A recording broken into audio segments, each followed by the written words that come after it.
يغفر الذنوب جميعا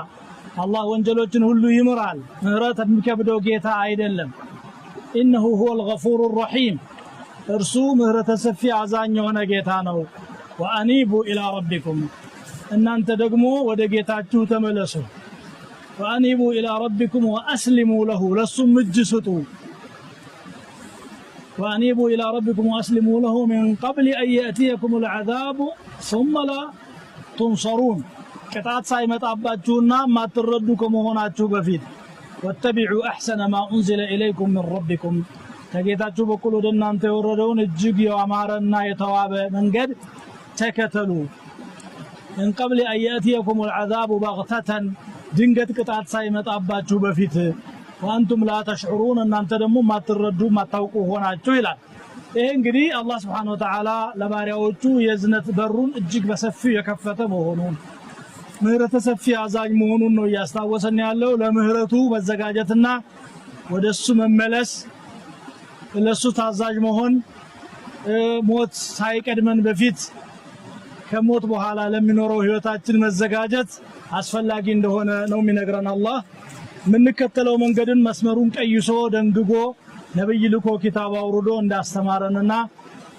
የኛ መዳኛ መንገድ እሱ ብቻ እንደሆነ ነው እየነገረን ያለው ይሄ ካለፈ በኋላ ግን መቆጨትና ማልቀስ ብቻ ነው የሚሆነው አንተ ቁለ ነፍሱን ያ حسرة على ما فرطت من جنب الله الله በኩል ችላብዬ ዛሬ ነገ ያልኩኝ ከቁም ነገር ሳልቆጥረው ባጓደልኩትና ባጠፋሁት ነገር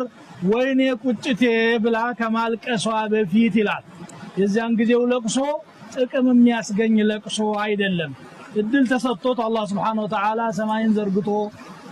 ምድርን ዘርግቶ ሪዝቁን አስፍቶ ውሃን አፍልቆ አዝመራን አውጥቶ ባሪያዎቹን በጸጋው እየተንከባከበ ከጥፋት ይልቅ ወደ ልማት ከክፋት ይልቅ ወደ ደግነት ከወንጀል ይልቅ ወደ ዒባዳ ተመለሱ ብሎ እየጠራቸው ጀነትን የመሰለ ዝግጅት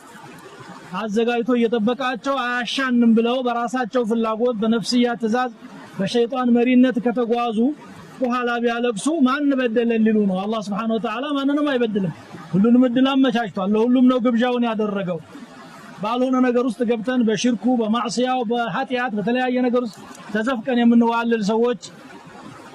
የማይጠቅም መሆኑን ማስታወስ ይገባናል ዱንያ እያለቀች ነው አኺራ በፍጥነት እየቀረበች ነው መልሶ ወደ ዱንያ መምጣት አይቻልም አንድ እድል ነው የተሰጠን ይችን እድላችንን እንጠቀማት ለማለት ነው ረጅም ሙሐደራ ለማድረግ አይደለም ትንሽ ትውስታ ልብን ልትከፍት ትችላለች በሚል ጉጉት ነው ዛሬ ይችን ምክር ለማቅረብ